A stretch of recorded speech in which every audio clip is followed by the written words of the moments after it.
June 4వ తారీఖున జరిగే కౌంటింగ్ ప్రక్రియ మినిట్ టు మినిట్ అప్డేట్ కోసం ఉదయం 8 గంటల నుంచి సాయంత్రం ఫలితాల వరకు మా కేటీవీ తెలుగు ఛానల్ లైవ్ చూడండి. నమస్తే, వెల్కమ్ టు కేటీవీ తెలుగు. నేను వసంత్.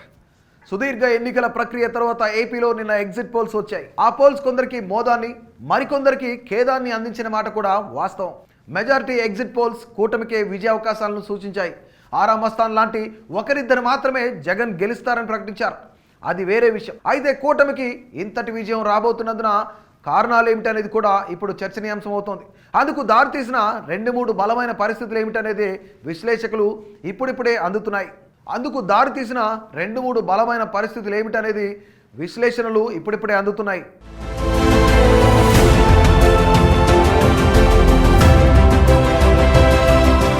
ఏపీలో ఎన్డీఏకు నాయకుడు చంద్రబాబు. కూటమి గెలిస్తే ముఖ్యమంత్రి అయ్యేది బాబే. ఆ అంశంపై క్లారిటీతోనే ఓటర్లు పోలింగ్ కేంద్రాలకు వెళ్లారు. సీఎం పదవి విషయంలో జగన్ వర్సెస్ చంద్రబాబు మధ్య మాత్రమే గేమ్ నడిచింది. ఓటేసిన వాళ్ళంతా వాళ్ళిద్దరిలో ఒకరు సీఎం అనుకునే పోలింగ్ కేంద్రాలకు వెళ్లారు. ఇద్దరిలో తమకు ఇష్టమైన వారికి గుర్తు తెచ్చుకొని మరి వారి పార్టీకి ఓటేశారు. పోలింగ్ జరిగిన దాదాపు నెల రోజుల తర్వాత ఎగ్జిట్ పోల్స్లో కొందరు ఊహించినవి, కొందరు ఊహించినవి ఫలితాలు వచ్చాయి. ఎగ్జిట్ పోల్స్ ఎలా ఉంటాయని ఎదురు చూసే మాట కాసేపు పక్కన పెట్టి మెజారిటీ ఎగ్జిట్ పోల్స్ నిజమైతే మాత్రం కూటమి గెలుస్తోంది. కూటమి ఏర్పాటు అయినప్పటి నుంచి వాళ్ళు చెప్పుకుంటున్నది కూడా అదేనని మర్చిపోకూడదు. మరి కూటమి నిజంగా గెలుస్తుందా? అసలు ఎవరు గెలుస్తారు? గెలిస్తే ఎందుకు గెలుస్తారో కూడా ఆలోచించాలి. కూటమి ఏర్పాటు తర్వాత ఆందోళన చెందిన అంశాల్లో ఓట్లు బదిలీ ఒకటి. ఆ విషయంలో ఇప్పుడు క్లారిటీ వచ్చిన మాట నిజం.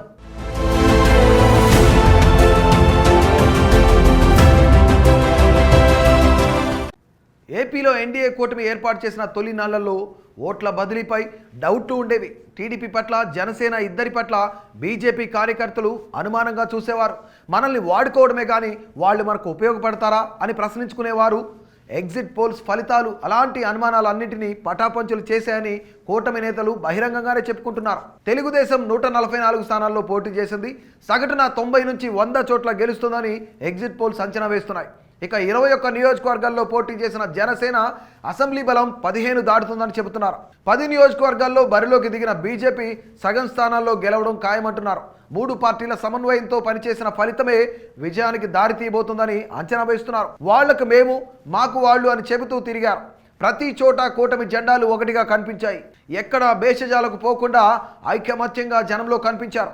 దానితో ఇప్పుడు ఓట్ల బదిలీ సునాయాసమై కూటమి గెలిచేందుకే మార్గం సుగమమైంది.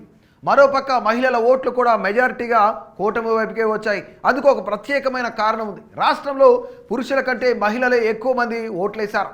వైసీపీ ప్రభుత్వము, అధికార పార్టీ అరాచకాలకు భరించలేమన్న మహిళలు ఆగ్రహం చెంది కూటమికి అనుకూలంగా ఓటేశారు. సామాజిక పెన్షన్ల అంశం కూడా కూటమికి అనుకూలంగా మారింది. పెన్షన్ల పెంపుపై జగన్ ఎలాంటి శుభ సంకేతం ఇవ్వకపోయారు. అదే చంద్రబాబు అయితే అధికారానికి రాగానే 1000 రూపాయలు పెంచుతానని, అది ఏప్రిల్ నుంచి లెక్కగట్టి జూన్లో ఏరియన్స్ వేస్తానని హామీ ఇవ్వడంతో పేద వర్గాలు కూటమి వైపు మళ్ళాయని విశ్లేషకులు చెబుతున్నారు.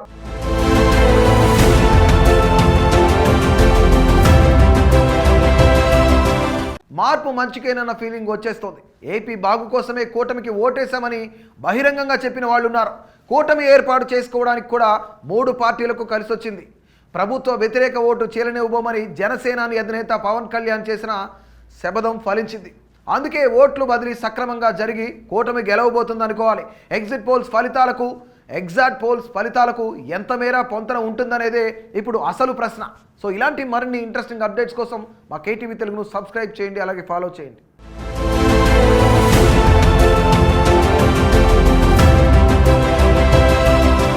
Please subscribe to KTV Telugu. KTV Telugu. KTV Telugu channel.